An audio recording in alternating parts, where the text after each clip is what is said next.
low, dramatic tone with a hint of humor. They thought they were kings of the campfire, rolling their own cigarettes, acting like gods among boys. But what they didn't know was that my best friend and I were about to serve them a puff of poetic justice. Pause. And let's just say, it wasn't tobacco they were smoking. Microphone D, intro call to action. Next 15 to 20 seconds. If you've ever had someone try to push you around, just because they could, this story's for you. Hit that like button, subscribe, and get ready for one of the most disgustingly satisfying revenge stories you'll hear today. Open Book E. Full narrative expansion approximate. 8 to 13 minutes. Scene 1. Setting the stage. The campsite of hierarchies. When you're 12 years old, a Boy Scouts camp feels like the whole world. You're surrounded by pine trees, tents, and that dry Colorado air that smells like dust and burnt marshmallows. But that world also comes with its own little social order. And at the top of ours were two self-proclaimed kings, Mark and Tyler. They weren't men, but they sure acted like it. Mark, with his sunburned nose and that stupid leather necklace he never took off. Tyler, the echo, always repeating whatever Mark said but louder, just so he could feel important too. They were what the troop called patrol leaders, which, in theory, meant they were supposed to help us younger scouts learn the ropes. In reality, it meant they had free rein to boss everyone around like we were their personal servants. Every night, they'd find some new way to humiliate us. "Hey, newbie," Mark would shout. "Fetch me some water, don't spill this time." Or Tyler would dump half a bag of trail mix in the dirt and say, "Oops. Guess you're eating like the animals tonight, rookie." It was subtle at first. Prank here, a shove there. But over time it wore you down. That helplessness. The kind where your stomach twists and your chest tightens every time they walk by. And worst of all, the adult leaders didn't see a thing. Or maybe they just didn't want to. Because once the sun went down, the adults went to bed. And that's when Mark and Tyler became their truest selves. Every night, around the fire after the adults were asleep, they'd pull out this little pouch. Their pride and joy. A collection of loose tobacco. They'd roll it themselves, licking the paper, tapping the ends, acting like they were James Dean in the great outdoors. Tyler would blow smoke rings, Mark would squint into the flames like some rugged cowboy, and me and my best friend Alex, were expected to sit there, respectfully admiring their maturity. It was pathetic, but also infuriating. They'd glance at us, smirking, as if daring us to say something. "You kids wouldn't understand," Mark would say, flicking ash into the fire. "This is what real men do." And that word, real men, stuck in my head like a splinter. One night, after they'd sent us off to clean up their mess, I remember sitting outside the tent with Alex. The air was freezing, the fire had died down, and I could still hear Mark's laughter echoing through the pines. I turned to Alex and said, "I swear one day they're gonna choke on their own arrogance." Alex looked at me, grinning that mischievous grin that always meant trouble. "Well," he said, "why wait for one day?" Started as a joke. We were walking the next morning, kicking at the dry dirt, when we stumbled upon a pile of dried rabbit droppings, little hard pebbles scattered near the brush. Now if you've ever been to Colorado, you know how dry it gets.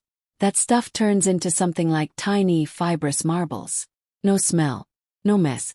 Just nature's little prank material. Alex picked one up, crushed it between his fingers, and it crumbled into dusty little bits. He looked at me with wide eyes. "Oh my God," he whispered. "It looks like tobacco." That's when it hit us. The idea. The masterpiece. The revenge we'd been waiting for. We spent the rest of the day collecting supplies. Old rabbit pellets. Deer droppings we found near the edge of the clearing. All dried solid, easy to handle. We ground them up with rocks until they looked almost identical to shredded tobacco.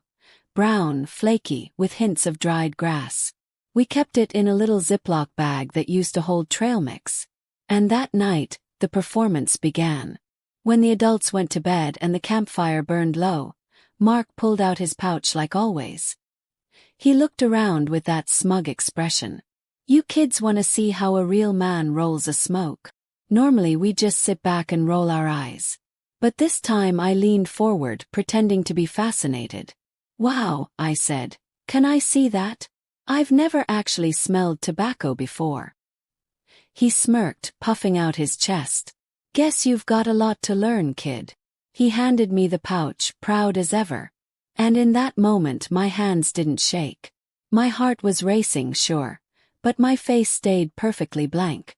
While I pretended to inhale the rich scent, my thumb and forefinger slipped a pinch of our secret blend into his pouch. A perfect mix of arrogance and animal waste. I passed it back, smiling like I'd just witnessed some sacred ritual. Mark didn't notice a thing. Tyler even asked if he could have a roll, and Mark graciously shared. 2 cigarettes.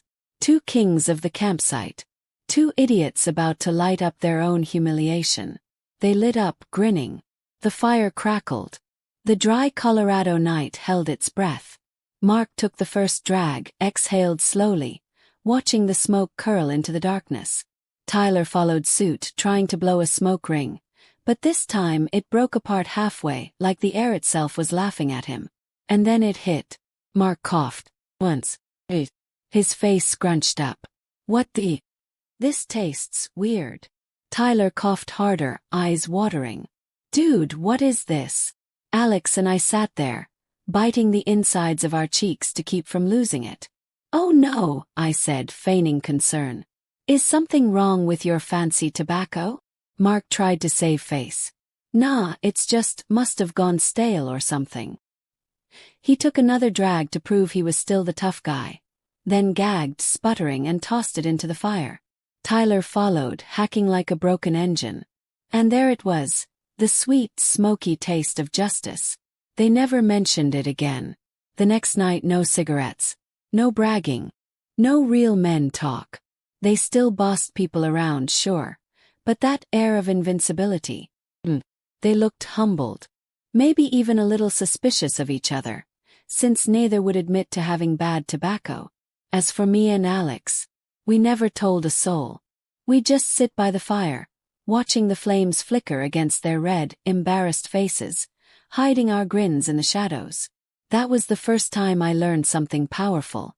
You don't always need fists or shouting to fight back. Sometimes all you need is creativity and a bit of nature's help. Watching them puff on that mix, thinking they were the alphas, the leaders, the untouchables, while knowing what was actually in their cigarettes. It was the most satisfying silence I'd ever heard. No yelling, no boasting. Just the sound of 2 egos deflating in real time. For the first time that whole trip I felt free. Like I'd reclaimed a little piece of dignity they'd tried to take. Looking back, yeah, it was a childish prank. But sometimes, karma doesn't need to come with a thunderbolt. Sometimes it just needs to taste a little earthy. And for what it's worth, Mark and Tyler never messed with us again.